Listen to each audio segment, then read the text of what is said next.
Hey fellow problem solvers, Colfax Math here. Today's a trig video about approximate values, trig functions, and inverse functions. So there's a few different topics here. This is for a pre-calculus class, a trig class, an IB Math SL class. And then let's jump in and get started. We're going to do approximate values, so we'll be using a calculator. And maybe the very first thing you need to do is put your calculator into degree mode. So it should have a little D somewhere on the screen, or go to mode degrees, and you could always do a check with sine of 30 degrees, you know it should equal 0.5. So the first thing you want to know is exact means without a calculator, and approximate means with a calculator. So if it were fractional, exact value of a fraction would be 1/2, approximate would be the decimal equivalent or decimal approximation of it. You could be in terms of pi, or the decimal approximation, 3.14, or the square root of 2 versus the approximation of the square root of 2, whatever that is, 1.414. So we have the exact versus the approximate. And then the next thing we need to look at is the difference between the function sine and the inverse function sine. And we do that for all 6 trig functions. You're going to take the sine of an angle to find a ratio of sides. That word sine means the ratio of the opposite over the hypotenuse. In a right triangle, when I'm talking about this angle here, theta, theta usually refers to degrees. This is opposite. This is hypotenuse. In the unit circle, that's always going to be equal to 1. And then this is adjacent to it. So the function sine of theta is saying, given an angle, sine of 30 degrees, what is that ratio that corresponds to a 30-degree angle here? It's not a length, it's a ratio of one side to the other. And this word's telling you what sides you're talking about. It's a ratio of the opposite to the hypotenuse. That one I know is a ratio of 1 to 2. So this right here is sine of 56. It's approximate value, meaning I'm going to be using a calculator. But it is a function saying, given that angle, a 56-degree angle in a right triangle, what is the ratio of the opposite to the hypotenuse? And that hypotenuse is going to be equal to 1. So I take my calculator in degree mode, and I go sine of 56. And I get 0.829. So I'm going to round that to 0.83. What that's saying is when that angle is 56, my ratio is 0.83 to 1. So it's easy to do on your calculator. You're in degree mode. You just enter that value into your calculator. That's your answer. That is a ratio of sides. It looks like a decimal, but don't look at it as a decimal. See it as a ratio of 0.83 to 1. Where this is an opposite leg, and this is a hypotenuse. So that's all about our function. The inverse function is different. The inverse function is very different. It is saying the inverse sine of a dependent variable, go backwards and find the angle. So we're going to talk a little bit more about the inverse function. Next, let's just do the rest of these approximate values. Sine of 146, I enter it in my calculator, and I get 0.56. That's my answer. I'm going to round it to 0.56. What I'm saying there, we draw that triangle. I start on my x-axis. I rotate 146 degrees. I end right here. My angle is 146. So my reference is 34, right? And the ratio of sides is 0.56. to 1, right? So when this is 146, my reference is 34, I get 0.56 to 1. Next one, cosine of 34 degrees is 0.829. I'll round that to 0.83. Tangent of 531 is negative 0.16. It's a negative answer. What is tangent? It's opposite over adjacent, right? So cotan, opposite over adjacent.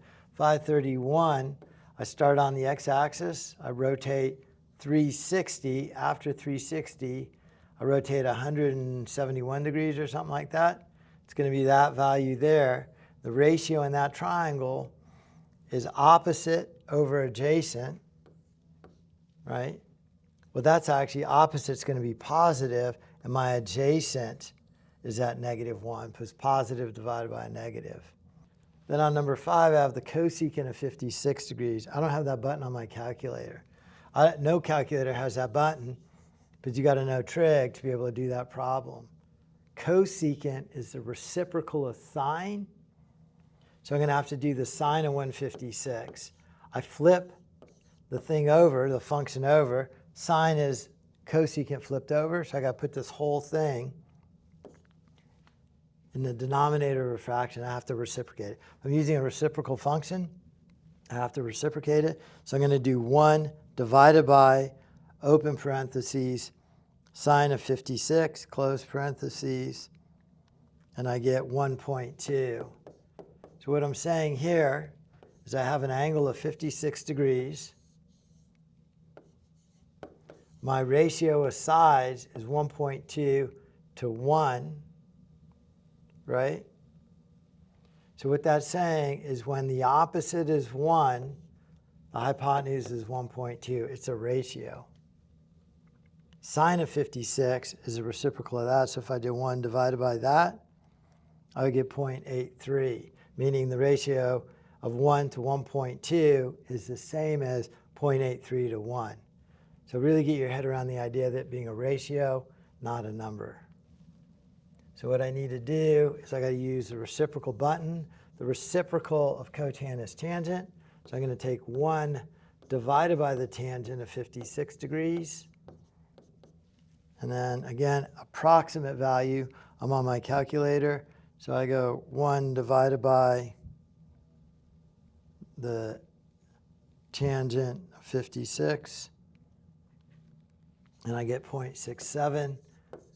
And again, let's draw that picture out. What I'm saying here, I got an angle of 56 degrees. The ratio, cotan is equal to 0.67 to 1. That's my adjacent over my opposite. So my adjacent is 0.67 when my opposite is 1. Now we're going to look at inverse functions. So these problems are inverse functions. So this is a little bit different. Right, again, so if I take sine of theta, that is a function. So if I do sine of 30 degrees, there is only one corresponding triangle that works with that independent variable. Sine of 30 degrees is equal to 1/2. That's it, I'm done. If it's a triangle I know, I do it without a calculator, exact value. If it's a triangle I don't know, then it's approximate, and then I use a calculator. That's a function. Now we're talking about inverse functions. Inverse functions are going backwards. It is saying, given a ratio of sides, what is my angle? And I know maybe you haven't done sine graphing yet, but if I were to graph a sine graph, it looks like this, right? And it's infinite. It just keeps going in both directions. When you're given an angle, you're given an independent variable down here. There's only one corresponding solution. That's it, you're done. However, given a dependent variable, that's given this half, how many answers are there? There's an infinite series of solutions. So when you're going backwards using the inverse function, your answer is no longer a number, it's a series of solutions. You got to include every one of those solutions. And you got to have a pretty good conceptual understanding of all of this to create that series. So like I was saying before, that looks like a 0.5, and it is, but you want to think of it as a ratio. You want to think of that as a 0.5 to 1, or a 1 to 2, or a 10 to 20, or a million to 2 million. It's the ratio of one side to another. Because it's sine, it's the ratio of the opposite to the hypotenuse. So what angle will give me that side? So that's where I'm using now the inverse function. Theta is equal to the arcsine of 1/2. Arcsine, inverse sine, those are all the same things.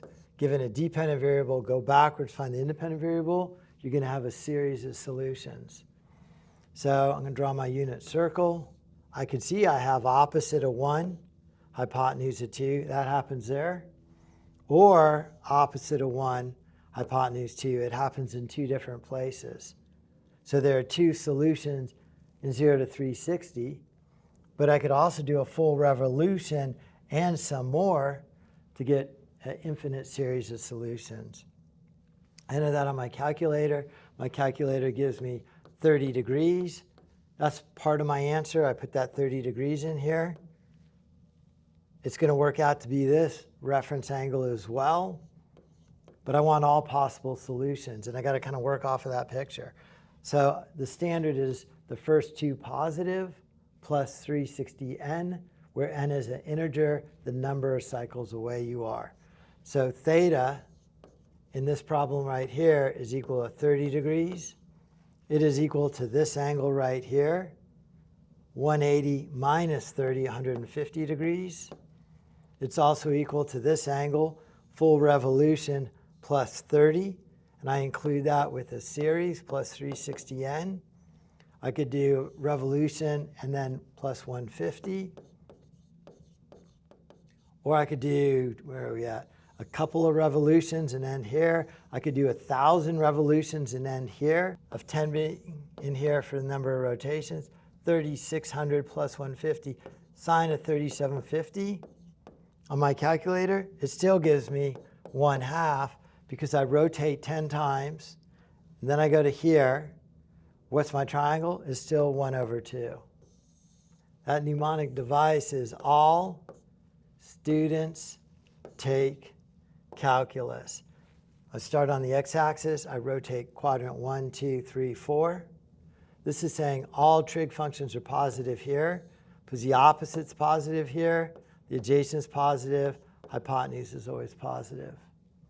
Sine and cosecant are positive here because here the opposite's positive, the hypotenuse is positive, but the adjacent is negative.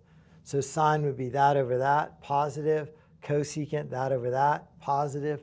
Cosine, this over this, negative. Tangent, that over that, negative. So sine and cosecant are positive here, all others negative.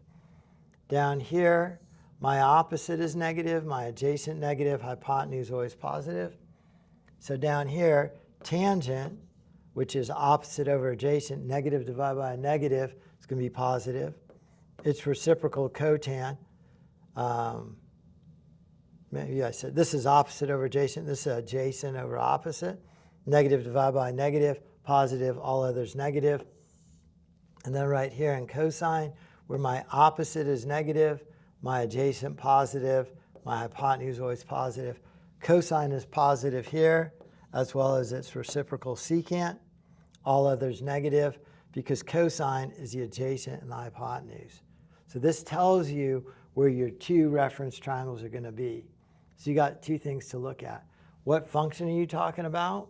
Well, this is inverse sine. Inverse sine. This right here is positive, so it's in the first and second quadrant. Let's look at number 8 there. Inverse sine.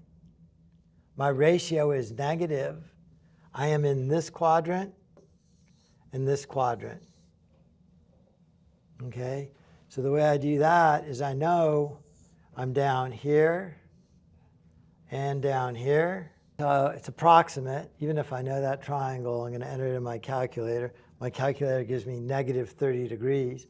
I was expecting it to be down here. My reference is 30. Same sides, 1, 2. You might recognize that, 30, 60, 90. This is where that negative comes in, negative 1 over 2. I have that one. This reference is also 30. All right, so I have those 2 triangles. The other triangle right here is going to have the same ratio of sides, negative 1 over 2.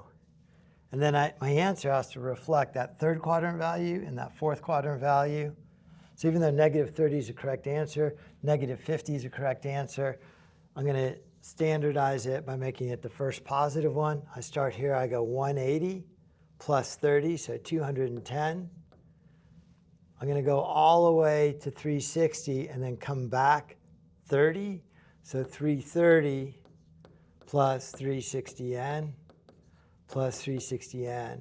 Again, my solution is a series of answers because I am given a dependent variable going backwards to find the independent variable.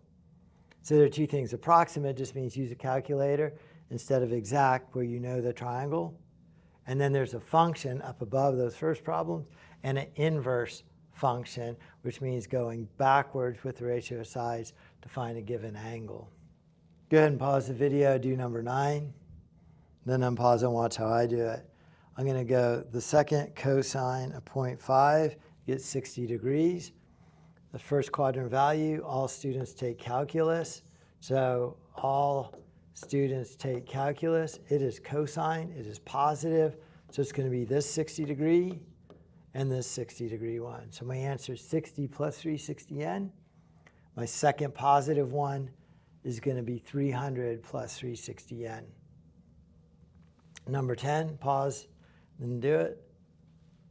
Well, you can see on number 10, I have a negative ratio of sides. It's still cosine. If it's positive here and here, which it is not, that means it has to be here and here to give me these two 60 references. So this is going to be 120 plus 360n and 240 plus 360n. Okay, let's do number 11. Pause the video and try that one. Well, this one's a little trickier, right? Because I don't even have that button on my calculator, so I have to use the reciprocal button. So I'm going to take the inverse sine. Now I'm only reciprocating that number, 1 over 2.1, right? I am saying here, this is my hypotenuse. 1 is my opposite. Well, that's what I'm saying here. 1 is my opposite. 2.1 is my hypotenuse. It's a positive ratio of sides. It's going to work the same as sine. All students take calculus. It's positive, so it's going to be in the first and the second quadrants. Let me enter that on my calculator. The inverse sine of 1 divided by 2.1, and I get 28 degrees. That's what I would have expected. First quadrant value. I also have this reference at 28. So my solution to this problem is my first positive one, 28 plus 360n.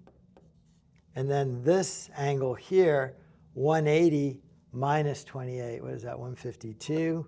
So that's number 11. Let me erase this. And then number 12 is going to be pretty similar. Number 12, the only difference between these two is this is a negative. So my ratio stays the same. The big difference here is negative. All students take calculus. So what that means is sine is positive here and here. So it's got to be negative here and here. I know it's going to be the same reference angles. However, it's going to be down in the third and fourth quadrant. Same reference angles at 28 degrees. So my first one here would be 180 plus 28 plus 360n. Then my second one would be 360 minus 28, 332, plus 360n. Last problem, pause the video right there, and then go ahead and do this one. Remembering this is a ratio of sides. It is positive. All students take calculus. So that means positive ratio is going to be in the first and the third for tangent, right? Positive for tangent. Saying the opposite is 1.3, the adjacent is 1, or the opposite is negative 1.3, the adjacent is negative 1. Negative divided by negative, still at positive ratio. I enter it on my calculator, the second tangent of 1.3, and I get 52 degrees. This is also 52. Tan actually cycled to 180, and you can kind of see it here. That this is my first angle. Theta is going to be equal to 52 degrees. But my next one, this is a straight line, is 180 degrees past that one. 180 plus that, 232, plus 360n, plus 360n. And this is only going to be true in tangent and cotan. I could actually sum this up in a single line that says theta is equal to 52 degrees plus 180n, because tan and cotan cycle in 180, and you can see why it's going to repeat itself first and third. If this were a negative ratio of sides, it would be second and fourth. There's a ton of information there. Pause the video, work your way through the problems. I'm hoping that helped. Thank you for watching.